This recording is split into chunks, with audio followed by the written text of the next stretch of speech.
हमारे साथ में बैठे माननीय तकनीकी शिक्षा मंत्री डॉक्टर रामलाल मारकंडा जी, माननीय उद्योग मंत्री श्री विक्रम सिंह ठाकुर जी और टेक्नोलॉजी के माध्यम से हमारे साथ जुड़े माननीय ग्रामीण विकास मंत्री श्री वीरेंद्र कंवर जी, शिमला के हमारे लोकप्रिय सांसद और हमारी भारतीय जनता पार्टी हिमाचल प्रदेश के सम्मानीय अध्यक्ष श्री सुरेश कश्यप जी, जिला के हमारी पार्टी के अध्यक्ष और कैलाश फेडरेशन के चेयरमैन श्री रवि मेहता जी, पार्टी के हमारे इस विधानसभा क्षेत्र से पूर्व प्रत्याशी रहे डॉक्टर प्रमोद शर्मा जी, मंडल के अध्यक्ष श्री दिनेश ठाकुर जी, पार्टी के हमारे साथी श्री ईश्वर रोहार जी, रणदीप कंवर जी, पार्टी के हमारे मोर्चों के अध्यक्ष श्री पारुल शर्मा जी, सत्य प्रकाश मानिक जी, यशपाल जी, धर्म प्रकाश जी, मीना शर्मा जी, डीसी शिमला आदित्य नेगी जी, एसपी शिमला मोहित चावला जी, पंचायती राज संस्थाओं के अन्य चुने हुए प्रतिनिधि, उपस्थित सभी अधिकारीगण, पत्रकार मित्रों और उपस्थित सभी भाई और बहनों,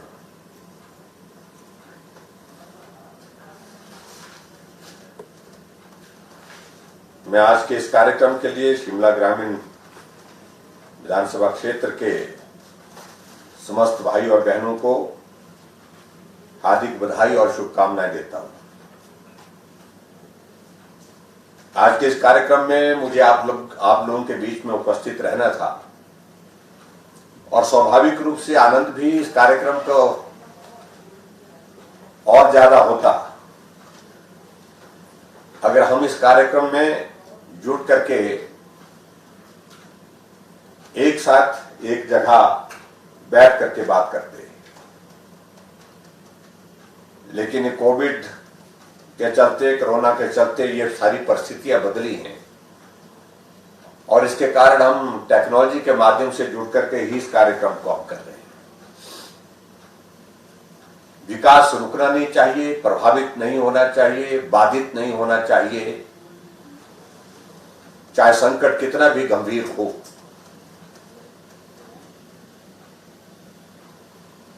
यह हमारी सरकार की स्वाभाविक रूप से कोशिश है और उसी दिशा में आज का ये कार्यक्रम उद्घाटन और शिलान्यास का हम कर रहे हैं। कई दिनों से इस कार्यक्रम के संदर्भ में बातचीत चलती रही, आप सब लोगों के आग्रह हमारे पास आते रहे,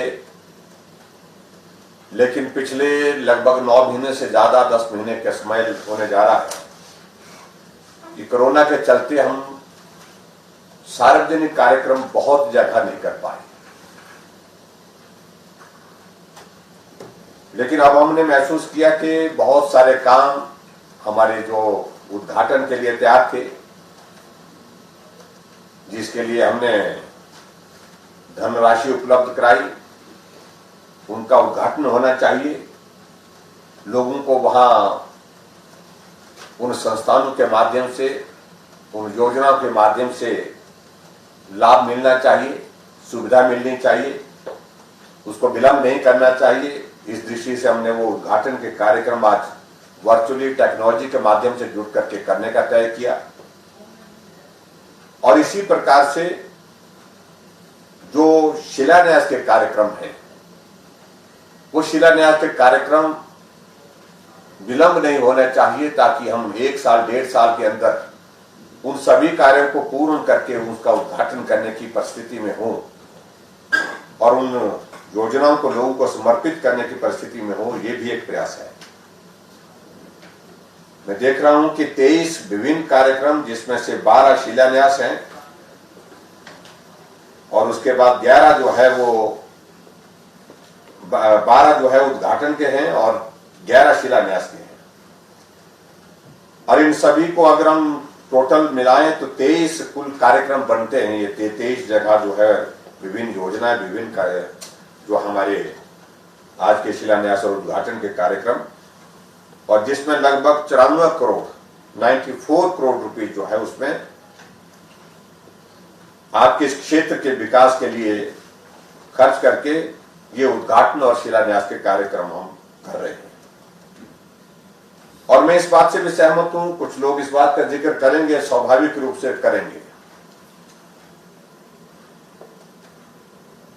और वो जिक्र ये होगा कि ये काम तो हमने शुरू किए थे, ये तो हमारे जमाने के। सरकार जो है वो सतत चलती है, कॉन्टिन्यूटी में होती है, इसमें इस बात को हमको समझना चाहिए। और कॉन्टिन्यूटी में चलती है तो स्वाभाविक रूप से अभी मैं जो उसमें देख रहा था, जो उद्घाटन के कार्यक्रम भले ही उनके शिलान्यास पूर्व सरकार के दौरान कुछ हुए,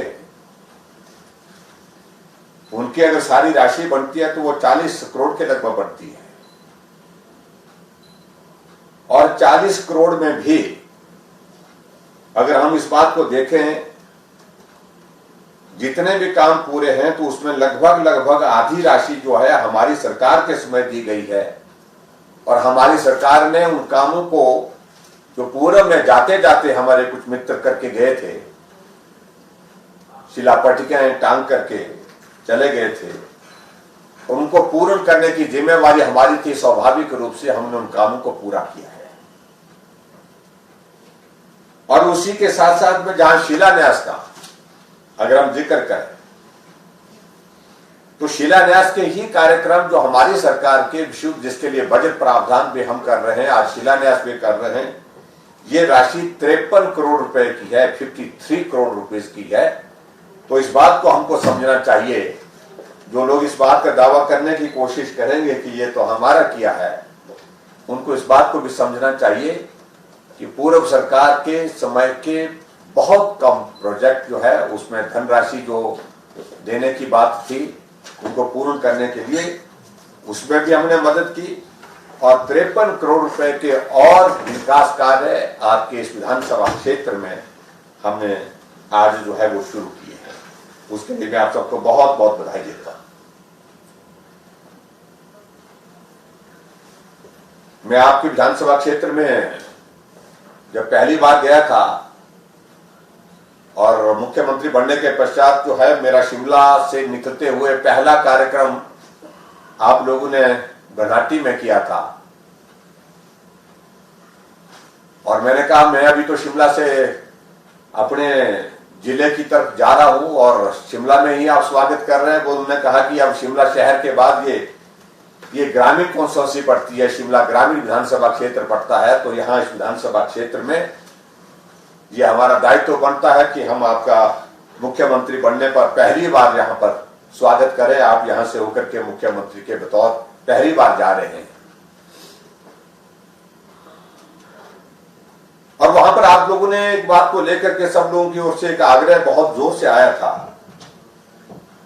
क्योंकि मुझे कहा गया था, उससे पहले भी कहा जाता था जब मेरे पास ग्रामीण विकास और पंचायती राज मंत्रालय था 2009 से 2013 तक, तो उस वक्त भी इस बात को लेकर के आग्रह आता रहता था कि हमको एक ब्लॉक की आवश्यकता है, अलग से हमारा विकास खंड होना चाहिए। और इस विकास खंड की मांग जो है उस वक्त भी हमने सुनी थी, लेकिन हम उसको पूर्ण नहीं कर पाए थे। और मैं इस बात से भी सहमत हूं कि आजकल विकास के लिए जितने नजदीक हमारे जो है वो कार्यालय हों, जिनमें हम विकास को जाकर के करने के लिए अपनी योजनाएं बना सकें और उनका क्रियान्वयन कर सकें, उस दृष्टि से बहुत आवश्यक भी लग रहा था। और उस दिन मैंने कहा था, जिस दिन मैं पहली बार आपके विधानसभा क्षेत्र से होकर के अपने जिले की तरफ जा रहा था, मंडी की तरफ जा रहा था, तो उस दिन हमने कहा कि हम इस बात को लेकर के सुनिश्चित करेंगे कि आने वाले सुबह में जब भी मौका मिलेगा इसकी पूरी रूपरेखा बना करके आपको अलग से खंड विकास खंड जो है हम आपको उपलब्ध कराएंगे, देंगे। और आज मुझे इस बात की प्रसन्नता है कि वो लंबे समय की मांग आपके क्षेत्र की और सबसे बड़ी मांग जिस बात को लेकर के आप हमेशा आग्रह करते रहे, उस मांग को हम पूरा कर रहे हैं। आपको विकासखंड टुट्टू के नाम से जो स्वीकृत किया, उसके लिए मैं आप सबको बहुत बहुत बधाई देता हूं, शुभकामनाएं देता हूं।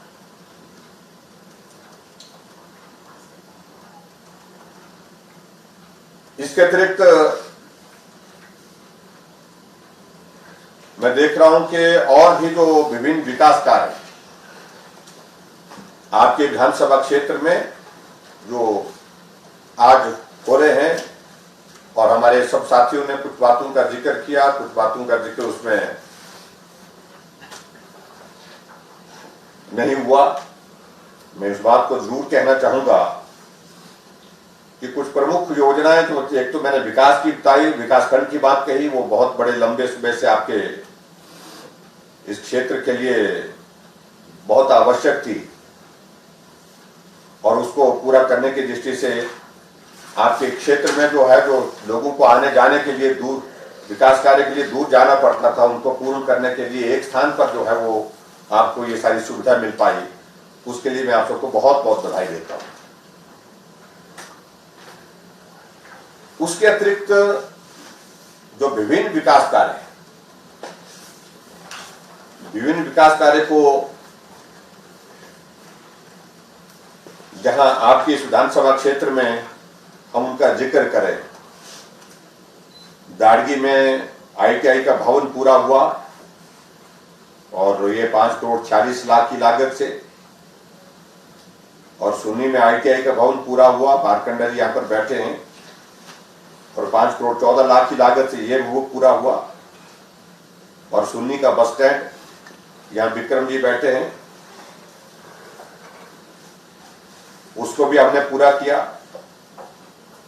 और उसी तरह से मैं देख रहा हूं तो धामी में हमारा जो वरिष्ठ माध्यमिक पाठशाला का जो भवन है, साइंस ब्लॉक, 1 करोड़ 65 लाख की लागत से बनकर के तैयार हुआ।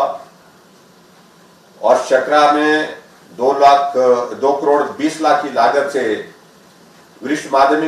राजकीय वरिष्ठ माध्यमिक पाठशाला का भवन जो है वो बन करके तैयार हुआ। और इसकी तो मैं ये भी कहना चाहता हूं कि इसकी तो ANDS जो है, जो इसके लिए पैसे की सैंक्शन जो है वो जुलाई 2018 में हमारी सरकार आने के बाद हुई।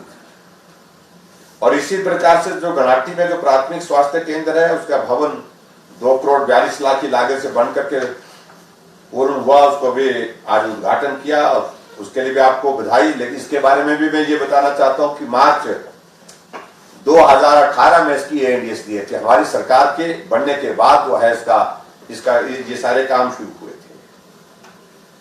और उसी तरह से मैं देख रहा हूं, चाहे वो धामी का हमारा संयुक्त कार्यालय का भवन है 6 करोड़ 46 लाख की लागत से, धामी में लोक निर्माण का भवन है 3 करोड़ 98 लाख की लागत से। ये सारे काम वो काम है जिसमें हमारी सरकार का, वर्तमान सरकार का बहुत कंट्रीब्यूशन है। कुछ जगह 50% से भी ज्यादा पैसा हमारी सरकार ने उन कामों को पूरा करने के लिए दिया है। तो इसलिए मैं इन बातों का मैं जिक्र कर रहा हूं कि सरकार जिस प्रकार से, मैंने कहा कि इनकॉन्टिन्यूटी होती है, इसलिए हमारी ये जिम्मेवारी बनती थी कि उन सारे कामों के लिए हम पैसा दें जो काम पूर्व सरकार के समय में शुरू हुए हैं, उन कामों को पूरा किया जाए। नहीं तो आमतौर पर ऐसी भी परिस्थिति रहती है, कई जगह हमने इस बात को देखा है कि पूर्व सरकार के समय के जो काम शुरू होता है उनका पैसा ही बंद कर दिया जाता है, उन कामों को ही बंद किया जाता है, क्योंकि ये हमने शुरू नहीं किया। ऐसा कई बार बोलते हैं, लेकिन हमने इस प्रकार का इस भाव कभी नहीं रखा। हमने कहा कि अगर पूर्व सरकार ने ये काम शुरू किए हैं, हम इनको पूर्ण करेंगे। उस दृष्टि से हम आपके इन कामों को पूर्ण करने के बाद आज उद्घाटन करने की परिस्थिति में हुई है, और इसके लिए मैं आप सबको बहुत बहुत बधाई देता हूं। और जहां उसके बाद शिलान्यास के लिए आज जल जीवन मिशन के अंतर्गत जो है हमारी बसंतपुर कल भी निरुक्कर घाट नाला की जो हमारी जो योजना है, पेयजल योजना, उसके लिए 4.25 करोड़ रुपए हम स्वीकृत करके जो है इसका शिलान्यास कर रहे हैं। आज हमने शिलान्यास किया। और उसी प्रकार से जल जीवन मिशन के अंतर्गत हमने उठाऊ पेयजल योजना बधारू खड्ड, तलोश ग्राम पंचायत मजीवट, देवड़ा, गुम्मा फेज 1 और उठाऊ पेयजल योजना नया शेर खड्ड से धार, टिक्कर आदि गांव जो ग्राम पंचायत नीम, गहनी, पहाड़ और बल्दिया में जो है इसका भी हमने शिलान्यास किया और इस पर लगभग 8.5 करोड़ रुपए 8 करोड़ 25 लाख रुपए इस पर हम खर्च करने जा रहे हैं। और उसी तरह से सुन्नी तहसील में जो पंदुआ खड्ड से कैल बागड़ी हिमरी जल जीवन मिशन के अंतर्गत जो है उठाऊ पेयजल योजना के लिए हम लगभग 4 करोड़ 30 लाख रुपए जो है इस पर खर्च करने के साथ आज हमने इसका शिलान्यास किया है। और उसी तरह से जल जीवन मिशन के अंतर्गत उठाऊ पेयजल योजना तलोटी कटनोल शिलान्यास जो लगभग 2 करोड़ की लागत से बनकर के तैयार होगी, उसका भी हमने आज शिलान्यास किया। आगे जाकर के जो हमारी तहसील शिमला की ग्राम पंचायत धमून में कोहनी खड्ड पर वर्षा जल संरचना के निर्माण के लिए 7.5 करोड़ रुपए की उसका भी हमने आज शिलान्यास किया। और ग्राम पंचायत थड़ी में सलाना नाला से सलाना बस्ती की उठाऊ पेयजल योजना के लिए उसके लिए हमने 85 लाख रुपए की लागत से आज शिलान्यास किया। ग्राम पंचायत बलो में सीरी चरवुड उठाऊ पेयजल योजना उठाऊ सिंचाई योजना का शिलान्यास किया और जो लगभग 96 लाख की लागत यानी लगभग 1 करोड़ की लगभग जो है उस योजना पर खर्च आएगा, उसका भी हमने आज शिलान्यास किया। और इसी प्रकार से उठाऊ पेयजल योजना सैंस खड्ड से घरों घंडल तक जो जल प्रदान करने के लिए उठाऊ पेयजल योजना की शुरुआत करने की बात थी, उसको भी हमने आज 5 करोड़ 80 लाख की लागत से उसका शिलान्यास करके उस काम की शुरुआत की है। और इसी प्रकार आगे बढ़कर के हम गांव खलक, जाखड़ी, खायरी और ग्राम पंचायत धमून के साथ लगते गांव को सिंचाई पेयजल योजना के अंतर्गत जो है उसके लिए मांग थी, तो उसके लिए 50 लाख की लागत से उसका भी हमने शिलान्यास किया। और उसी तरह से उठाऊ सिंचाई योजना जो है 2 करोड़ 26 लाख की लागत आनंदपुर गांव के लिए, उसका भी हमने शिलान्यास किया। और गांव चक्राहा, देवनगर, ओखरू, टुट्टू, चाइली, सैंस खड्ड से वहां पर पानी उपलब्ध कराने के लिए बहुत महत्वपूर्ण योजना, बड़ी योजना जो लगभग 16 करोड़ की लागत से बन करके तैयार होगी, उसका भी हमने आज शिलान्यास किया। तो ये कुल मिलाकर के मैं आपके इस विधानसभा क्षेत्र के लिए मैं कह सकता हूं कि जो पानी की समस्या हमारे इस इलाके में रहती थी ग्रामीण क्षेत्रों में, उसको हमेशा के लिए समाप्त करने के लिए हमने ये कदम उठाए हैं। और मैं पूरा भरोसा रखता हूं, विश्वास है मुझे कि आने वाले समय में आपके इस विधानसभा क्षेत्र में शिमला ग्रामीण में जो पेयजल से संबंधित जो जितने भी इश्यूज थे, जितने भी समस्याएं थी, उन समस्याओं का समाधान निश्चित रूप से हमेशा के लिए होगा। और इसी प्रकार से जो आपके विधानसभा क्षेत्र में हमारे पिछले वक्त जब आना हुआ था, उसमें कुछ बातों का हमने जिक्र किया था। अधिकांश वो सारी जो कमिटमेंट, जो वादे, जो बातें हमने की थी, उनको हमने पूर्ण किया है। उसके लिए भी मैं आप सबको बहुत बहुत बधाई देता हूं। और अभी आज के इस कार्यक्रम में मैं ये जरूर कहना चाहूंगा कि जहां शिमला ग्रामीण में आप सब लोगों ने मिलकर के इस कोविड के संकट के दौरान भी बहुत सहयोग दिया है, मदद दी है, उसमें चाहे वो मुख्यमंत्री राहत कोष में, चाहे मुख्यमंत्री राहत कोष के अतिरिक्त जो है वो मास्क बांटने में, राशन के पैकेट बांटने में, जहां आवश्यक लगा वो आप लोगों ने मदद की है, उसके लिए मैं आप सबको धन्यवाद भी करता हूं। और खास तौर से जहां हिमाचल प्रदेश में आप सबके सहयोग से हमको एक अवसर मिला है, मेरा सरकार का, हमारी सरकार का 3 वर्ष का कार्यकाल 27 दिसंबर को पूर्ण होने वाला है, आज से 20 दिन बाद। और इस 3 साल के कार्यकाल में आप सबका बहुत बड़ा सहयोग और समर्थन मिला है। हमने कभी कल्पना नहीं की थी कि ऐसा संकट भी बीच में आएगा, जिसके कारण हमारे कामकाज प्रभावित होंगे, हिमाचल प्रदेश और पूरे देश की इकोनॉमी पर, आर्थिकी पर बहुत बड़ा संकट होगा। हमने कभी कल्पना नहीं की थी कि ऐसे वायरस के कारण जो है ऐसी परिस्थितियां सामाजिक क्षेत्र में काम करने के लिए आएंगी कि हमको आप सबके बीच में आज उपस्थित होना था। उसमें भी ये वायरस बहुत बड़ी बाधा बना और हमको टेक्नोलॉजी के माध्यम से जुड़ करके यह कार्यक्रम संपन्न करना पड़ रहा है। लेकिन मैं इस बात को भी जरूर कहना चाहूंगा, और आपदा में भी एक अवसर जो है आदरणीय प्रधानमंत्री जी हमेशा कहते हैं, उसको हम तलाशते रहे और उस पर काम करते रहे। और उस दृष्टि से जहां भी जितना भी हमसे हो पाया है, हमने हिमाचल प्रदेश में कोशिश की है कि ये संकट कम हो और इस संकट में भी हम मेहनत करके, संघर्ष करके बाहर निकलें, आगे बढ़े। उस दृष्टि से हमने प्रयत्न किया है, प्रयास किया है। मैं आप सबके माध्यम से भी हिमाचल प्रदेश की समस्त जनता का भी आभार व्यक्त करता हूं। उस कोविड के संकट में भी हमेशा उनने हमको साथ दिया है, सहयोग दिया है। और सुन्नी विधानसभा, आपके शिमला ग्रामीण विधानसभा क्षेत्र के भी सब लोगों ने भी हमको बहुत बड़ा इसमें सहयोग दिया है। हमने हिमाचल प्रदेश में जितनी भी योजना चलाई, चाहे वो वृद्धजनों को पेंशन देने की बात थी, लगभग 2,90,000 वृद्धों को हम 1,500 रुपए के हर महीने की पेंशन देते हैं। जनमंच हमने नया एक आयाम शुरू किया हिमाचल प्रदेश में, जहां लोगों की समस्याओं का समाधान गांव में हो। और उसके बाद फिर अगर वहां समस्या में कोई कठिनाई आ जाती है, रह जाती है, उसके लिए अलग से सीएम हेल्पलाइन शुरू की, मुख्यमंत्री सेवा संकल्प हेल्पलाइन 1100 नंबर, और उस पर जो है 1,16,000 से ज्यादा शिकायतों का निवारण किया। आयुष्मान भारत पूरे देश भर में आदरणीय प्रधानमंत्री जी ने शुरू किया, और उसमें फिर हिमकेयर के माध्यम से हमने हिमाचल प्रदेश में सभी लोगों को शामिल करके उनके स्वास्थ्य के लिए अच्छी सुविधा दे सके, हम उनके इलाज के लिए। उस दृष्टि से हमने हिमकेयर की शुरुआत की और हिमकेयर के माध्यम से लाखों लोगों को हम हिमाचल प्रदेश में मदद करने की स्थिति में हो पाए। और उसी तरह से सहारा योजना के माध्यम से भी हिमाचल प्रदेश में हमने बहुत सारे ऐसे लोगों को जो बहुत बड़े संकट में हैं, जो बीमार हैं, अस्वस्थ हैं, बिस्तर पर हैं, उनकी मदद करने के लिए हम हर महीने उनको 3,000 रुपए उनके खाते में डाल करके उनकी मदद कर रहे हैं। और इसके अतिरिक्त मुख्यमंत्री चिकित्सा कोष से भी हम हमेशा मदद करने की कोशिश करते हैं।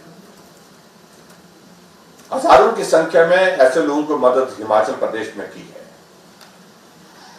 उज्ज्वला योजना के माध्यम से गैस का चूल्हा हर घर में पहुंचे, इस बात को सुनिश्चित करने के लिए हमने काम किया। लेकिन जो उसके बाद जो बचे हुए परिवार थे, लगभग 2,86,000 जो है वो ऐसे लोगों को, जिनके घरों में, जिन माताओं के घरों में गैस का चूल्हा नहीं था, उनके घर में गैस का चूल्हा प्रदान करने के लिए हमने गृहिणी सुविधा योजना के माध्यम से मदद की। और उसी प्रकार से आत्मनिर्भर भारत, उसके लिए हिमाचल प्रदेश में बहुत सारे चीजों को लेकर के जो है 20 लाख करोड़ रुपए का जो आर्थिक पैकेज जो आदरणीय प्रधानमंत्री जी ने पूरे देश वर्ष के लिए शुरू किया, उसके कारण हिमाचल प्रदेश को उसका लाभ मिला है। विभिन्न योजनाओं के माध्यम से जो कर सकते थे हम करने की कोशिश की है। लेकिन मैं पिछले कुछ अरसे से देख रहा हूं, कोविड के चलते इतना बड़ा संकट हमारे सामने है। जो भी काम हमको करना होता है, उस काम में बहुत बड़ी कठिनाइयों का सामना करना पड़ रहा है। और ऐसी परिस्थितियों के दौर में से कोई भी मुख्यमंत्री, कोई भी सरकार अभी तक हिमाचल प्रदेश में नहीं गुजरी है जो वर्तमान स्थिति में से हम गुजर रहे हैं। लेकिन फिर भी हमारी कोशिश, हम लोगों से जुड़े रहें, लोगों का समस्या का समाधान हम करते रहें। हम अगर सीधे नहीं मिल पा रहे हैं तो हम टेक्नोलॉजी के माध्यम से जुड़ करके अपनी बात करते रहें, अपने काम करते रहें, आप सबकी सेवा करते रहें। ये हमारी सरकार का हमेशा प्रयत्न रहा है, प्रयास रहा है। और आज भी इसी तरह से हम इस कार्यक्रम को कर रहे हैं। और मैं आपके बीच में इतना जरूर कहना चाहता हूं कि पिछले कुछ दिनों में हिमाचल प्रदेश में कोविड के मामले बढ़ने के कारण हमारे लिए चिंता का विषय बना हुआ है। विपक्ष के लिए ये राजनीति का विषय है और हमारे लिए हिमाचल प्रदेश के हर आदमी की जिंदगी बचाना, उनका जीवन की रक्षा करना, ये हमारे लिए प्राथमिकता का विषय है। और कोविड में भी राजनीति करना ये मुझे लगता है कि बहुत उचित नहीं है। बहुत सारे लोग बहुत सारे बयान करते हैं, जब हम थोड़ी सख्ती करते हैं तो कहते हैं कि सख्ती क्यों हो रही है, लोगों को बहुत कठिनाई हो रही है। और जब हम सख्ती को थोड़ा उसमें छूट देते हैं, ढील करते हैं, और स्वाभाविक रूप से उसके कारण कोविड के जब मामले बढ़ जाते हैं तो कहते हैं कि कोरोना जो है बढ़ रहा है। तो करें क्या? सख्ती करें वो उनको पसंद नहीं है, हमारे विपक्ष के मित्रों को। उसमें कई तरह के प्रश्न खड़े करते हैं कि कर्फ्यू लगाया, इसके कारण लोगों को बहुत बड़ी कठिनाई हो रही है। अगर कर्फ्यू लगाया वो इसलिए लगाना पड़ा कि लोगों से हम अपील करते करते पिछले कई महीनों से गुजारिश कर रहे हैं, प्रार्थना कर रहे हैं कि इस कोविड को रोकने के लिए अभी तक स्थायी रूप से कोई दवा नहीं है, और दवा नहीं है तो कम से कम ये सार्वजनिक कार्यक्रम, सार्वजनिक स्थल पर हम जो कार्यक्रम करते हैं, चाहे वो शादी के हैं, चाहे वो धार्मिक आयोजन है, चाहे वो कोई और हमारा सोशल गैदरिंग का कार्यक्रम है, उसमें भीड़ जब होती है तो स्वाभाविक रूप से उसमें कोरोना के बढ़ने के जो है चांसेस, संभावनाएं बढ़ जाती है। और इस बात को आप देख रहे होंगे, आज शिमला जिला में और या पूरे हिमाचल प्रदेश में कोविड के मामलों में अगर बढ़ोतरी हुई तो उसमें सबसे बड़ा कारण जो है शादियां, और उसके साथ साथ में हमारे जो दूसरे आयोजन, जो सार्वजनिक आयोजन, बड़े आयोजन, जहां हजारों की संख्या में लोग आकर के जो है वो भाग लेते हैं। आखिरकार हमको सख्ती करनी पड़ी,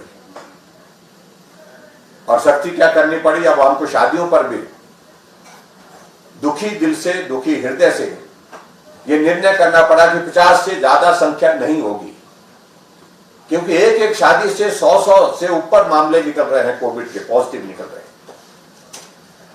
और ऐसी परिस्थिति में क्या करें?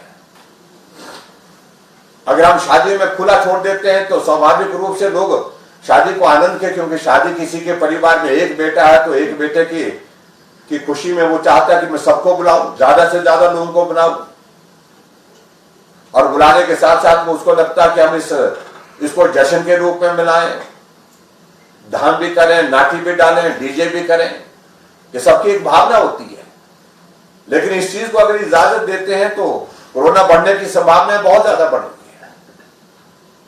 आदमी जो इसमें खुशी में भाग लेते हैं उनको अपने जीवन को भी संकट में डालते हैं, दूसरे के भी संकट में डाल रहे हैं।